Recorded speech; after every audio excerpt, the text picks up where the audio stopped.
شور د بلبلو په وطن مو جوړ بهار دی هر خوند د احصایې او معلوماتو ملي ادارې نن سه شنبه د زمري اومه د حکومت اطلاعات او رسنیو په مرکز کې د مطبوعاتي کانفرنس له لارې د خپل یو کلن کړنو لاسته راوړنو راپور وړاندې کړ. په دې مطبوعاتي پروګرام کې د احصایې او معلوماتو ملي ادارې لوی رئیس ښاغلی عبدالقاهر حاجي ادریس، د نفوسو د احوالو ثبت مرستیال الحاج مولوي محمد نبی نصرت، د احصایې معاونیت چارسنبالي عصمت الله حکیمي، د جغرافیایي معلوماتو د ثبت عمومي ریاست سرپرست عبدالمتین سالک، د ادارې ځینو رئیسانو د رسنیو استازو ګډون کړی و. د احصایې او معلوماتو ملي ادارې لوی رئیس ښاغلی عبدالقاهر حاجي ادریس د ناستې په پیل کې د حکومت اطلاعات او رسنیو مرکز او اړوندو چارواکو څخه مننه وکړه چې ملت ته د حساب ورکولو زمینه برابره کړې ده. ښاغلی حاجي ادریس په دې خبري ناسته کې د تیر 1440 هجري قمري کال د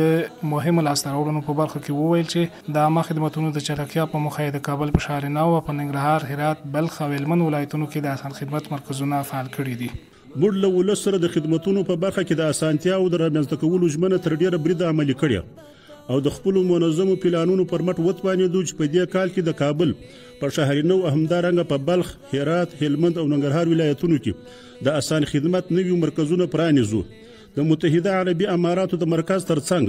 اوس د هیواد په ګوټ ګوټ کې د دغو مرکزونو شمیر 11 ته رسیدلی دی چې تر یو چتر لاندې ګڼ شمیر عامه خدماتونه په کې له ډیرو اسانتیاوو سره هیوادوالو ته وړاندې کیږي. د احصایې او معلوماتو ملي ادارې لوی رئیس همدارنګه وویل په ایران کې د مشتو افغانانو د هویت د تثبیت لپاره شپږ ټیمونه جوړ چې په نږدې ورځو کې به ولېږل شي او هلته به د مشتو افغانانو د هویت تثبیت وروسته هغوی ته د افغاني هویت پاڼې ورکول کیږي چې په مټ یې له بېلابېلو عامه خدماتونو څخه ګټه اخیستلی شي. نوموړي همدارنګه د هیوادوالو د هویت د چټک او اسانه تثبیت په موخه د شهروندانو د سیستم بیا فعالول او د مراجعینو لپاره د نوبت اخیستلو آنلاین سیستم فعالول هیوادوالو ته د اسانتیاو د رامنځته کولو مهم ګامونه یاد کړل. یاد سیستم د سکن پیل ترڅنګ د هویت تثبیت ملي سیستم په چوکاټ کې فعالیت کوي چې فعالیدل د هویت له معتبر سند څخه د ناسمې ګټې اخیستنې د مخنیوي په برخه کې یو مهم پرمختګ ګڼل کیږي. دا سیستم د هویت تثبیت په بهیر کې د پام وړ اسانتیاوي او چټکتیاوي رامنځته کوي او په لنډ وخت کې د زیاتو مراجعینو د چارو د ترسره کولو زمینه برابروي. په دې کال کې د خلکو د وخت سپما لپاره د انلاین نوبت اخیستلو سیستم هم جوړ شو. هیوادوال کولای شي د خپل کور څخه وخت واخلي او د خپل ستونزې د حل لپاره پر ټاکلي وخت مرکزی ادارې ته مراجعه وکړي. د احصایې او معلوماتو ملي ادارې لوی رئیس ښاغلی حاجي ادریس همدارس وویل چې تیر کال په خدماتونو کې د اسانتیا په موخه د 30 میلیونو افغانیو په ارزښت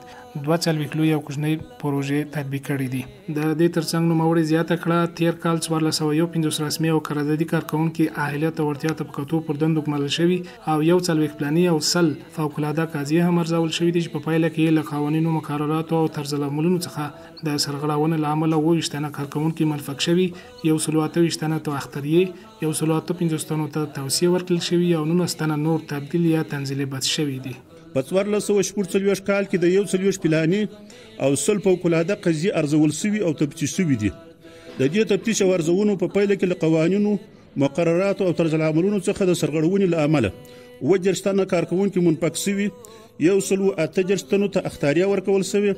158 تنو ته توصیه شوې، 19 تنه تبدیل یا تنزیل بس شوي دي. د ناستې پر دوام د نفوسو د احوالو ثبت مرستیال الحاج مولوي محمد نبی نصرت وویل هیوادوالو ته مو د اسانتیاو رامنځته کولو په موخه تیر کال د نوبت اخیستلو آنلاین سیستم فعال، ولایتي ریاستونو ته د کاغذي تذکرو د اصلاح ځینې صلاحیتونو تفویض، له اسرائیل شمالي څخه د کورنۍ چارو وزارت پخواني تعمیر ته د کاغذي تذکرو د تایید برخې انتقال او د نفوسو د احوالو ثبت خدماتونو ریاست په 2 ریاستونو وویشو ترڅو هیوادوالو ته په چټکۍ خدماتونه وړاندې شي. ښاغلي نصرت همدارنګه زیاته کړه تیر کال د اسان خدمت او الکترونیکي تذکرو ویڅانګو له لارې 2 میلیونه او نږدې 450 الکترونیکي تذکرې ویشل شوي دي. در سال 1446 هجری قمری توانستیم که از طریق مراکز توزیع تذکره برقی و آسان خدمت برای 2 میلیون و نزدیک به 454 هزار تن از هموطنان تذکره برقی توزیع نماییم که از این میان 1 میلیون و نزدیک به 778 هزار برای مردان و نزدیک به 600 هزار دیگر آن برای زنان بوده است. همچنان در این سال برای نزدیک به 100 هزار تن از هموطنان دیگر خدمات پس از توزیع این تذکره ها نیز ارائه شده است. با کمال خوشی باید بگویم که در این سال مجموع تذکره های برقی توزیع شده به بیش از 16 میلیون رسیده که از این میان نزدیک به 10 میلیون آن صرف پس از به قدرت رسیدن دوباره امارت اسلامی افغانستان در سراسر کشور توزیع شده است. د نفوسو د اولو ثبت مرستیال ښاغلي نصرت د خپلو خبرو پر دوام همدارنګه وویل تیر کال په ولایتونو کې 2 میلیونه شپږ څلوېښت زره هیوادوالو ته او د کابل په سرای شمالي کمپلیکس کې نږدې 550 زره کسانو ته د نویو مسنه کاغذي تذکرو د ویش تایید او اصلاح خدمتونه وړاندې شوي. نوموړي همدارا زیاته کړه تیر کال د ټول هیواد په کچه 402 زره د ژوند پیښې له دې ادارې سره ثبت شوي. سال گذشته 482 هزار واقعه به سطح کشور در این اداره به ثبت رسیده است که از این میان 442 هزار اطفال تازه متولد که 242 هزار تن آنان پسر و 200 هزار تن دیگر آن دختر هستند در این اداره ثبت شده است. ارقام ما نشان می‌دهد که در سال گذشته حدود 35 هزار تبع خارجی از طریق گذرگاه‌های زمینی و میدان‌های هوایی به کشور وارد یا از آن خارج شدند. ښاغلي نصرت همدارنګه زیاته کړه چې تیر کال د 2 میلیونه او 480 زره هیوادوالو هویت تثبیت شوی، 3 میلیونه او 218 زره د الکترونیکي تذکرې فورمې، د ولایتونو 3 زره او 128 اساس کتابونه سکیم او سیستم ته رسیدلی، 106 زره او 303 کاغذي تذکرې په حضوري او 25 زره او 122 په غیر حضوري بڼه تایید شوي دي او د 8 زره او 116 ټوکه کتابونو په شمیر د هیوادوالو معلومات تجدید یا اپډیټ شوي دي. د دې خبري ناستې پر دوام د ایسای معاینیت چهارشنبه عصمت الله حکیمی وویل چې دا اداره د نورو کړنو او فعالیتونو ترڅنګ هر کال د افغانستان د نفوس اټکل کوي چې په 1404 کال کې د افغانستان نفوس 4.4 میلیونه تنه اټکل شوی دی. ښاغلي حکیمی همدارس وویل چې تیر کال 3 مهمه د روغتیا سروې، د لوګر ولایت د کلیو د تثبیت او کورنۍ د فهرست اخیستنې سروې او د کجکي بند د استملاک شوي سیمې د اوسیدونکو سروې کړي دي چې بشپړ ارقام او معلومات به د دې ادارې د متخصصینو تر تحلیل او ارزونې وروسته خپاره شي. د ایسای معاینیت چهارشنبه په دې خبري پروګرام کې د تیر کال د صادراتو او وارداتو په تړاو وویل صادرات اجناس در سال 1403 حدود 1.7 میلیارد دلار بوده که بیشترین اجناس صادر شده شامل انجیر خشک، پنبه، کشمش، هنگ و زغال سنگ بوده که حدود 41% صادرات کشور را تشکیل میده. قابل ذکر است که بیشترین صادرات به کشورهای پاکستان، هندوستان، امارات متحده عربی، ازبکستان و ایران صورت گرفته که در حدود 89% مجموع صادرات کشور را تشکیل میده. در مقابل واردات اجناس در سال 1403 و 11.7 میلیارد دلار بالغ می‌گردد که بیشترین واردات به ترتیب از کشورهای ایران، پاکستان، چین، امارات متحده عربی و ازبکستان صورت گرفته که حدوداً 72% مجموع واردات کشور را تشکیل میده. نرخ تبادله دلار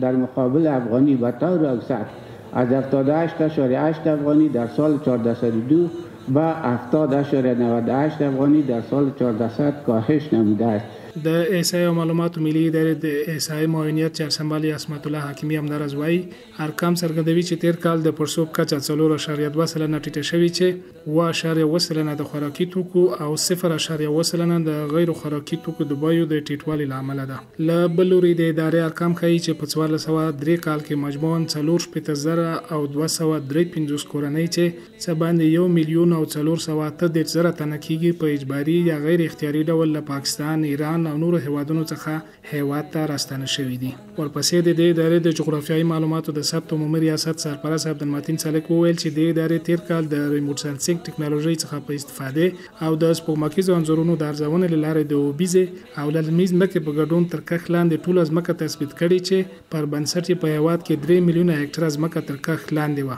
چې 2.1 میلیون هکټره اوبیزه او 910 زره هکټره للمي وه چې دا د تیر کال په پرتله شاوخوا 2 سلنه زیاتوالی ښیي. د ښاغلي سالک په وینا تیر کال پر 2.12 میلیونه هکټره ځمکه باندې غنم کرل شوي وو. د احصایي معلوماتو ملي ادارې له ریموټ سنسینګ ټکنالوژي څخه په ګټه اخیستو او د سپوږمکیزو انځورونو د ارزونې پر مټ تیر کال د ټول هیواد په کچه د کښ لاندې غنمو سیمې تثبیت کړي دي چې اوبیز او للمي غنم پکې شاملېږي. د دې ادارې موندنې ښیي چې د تر کښ لاندې ټولې کرنیزې ځمکې پر 2.12 میلیون هکټاره غنم کرل شوي چې 1.8 میلیون هکټاره اوبیز او 2.8 زره هکټاره للمي غنم وو. دا ښیي چې د 1402 کال په پرتله د اوبیز غنمو په کښ کې 2.8 سلنه او د للمي غنمو په کښت کې 8.2% زیاتوالی راغلی. د ترلاسه شویو ارقامو ارزونه څرګندوي چې د غنمو کښت د هیواد د ټولې کرل شوې ځمکې شاوخوا 80% جوړوي. د هیواد تر ټولو ډیر اوبیز غنم په هلمند، کندهار، فراه او کندوز ولایتونو کې او تر ټولو ډیر للمي غنم په تخار، هرات، بادغیس او فاریاب ولایتونو کې کرل شوي وو چې د تولید کچه یې نږدې 4.83 میلیون میټریک ټنو ته رسیږي. د جغرافیایي معلوماتو د ثبت عمومي ریاست سرپرست همدارنګه زیاته کړه په 1403 کال کې د هیواد په 19 ولایتونو کې پر 190.2 زره هکټره ځمکه وریجې کرل شوې وې او 408 زره میټریک ټن وریجې ترې تولید شوي چې د تیر کال په پرتله 9.8% زیاتوالی ښیي. تر ټولو زیاتې یعنی 110 زره میټریک ټن وریجې په کندوز ولایت کې تولید شوي دي. د ښاغلي سالک په وینا له دې سره پخوا کې تیر کال پر 115 زره هکټره ځمکه باندې پنبه کرل شوې او 195 زره میټریک ټن پنبه ترې تولید شوې وه. د پنبې تر ټولو زیات کښت په هلمند، بلخ، کندهار، جوزجان ولایت کې وو. د ارقامو پر بنسټ تیر کال 12% د پنبې په کښت او 10% په تولید کې زیاتوالی راغلی دی. دا نسته چې د قرآن کریم د مبارکو آیتونو په تلاوت پیل شوې وه د خبریالانو او ګډونوالو پوښتنو ته د ځوابونو په ویلو سره پای ته ورسېده.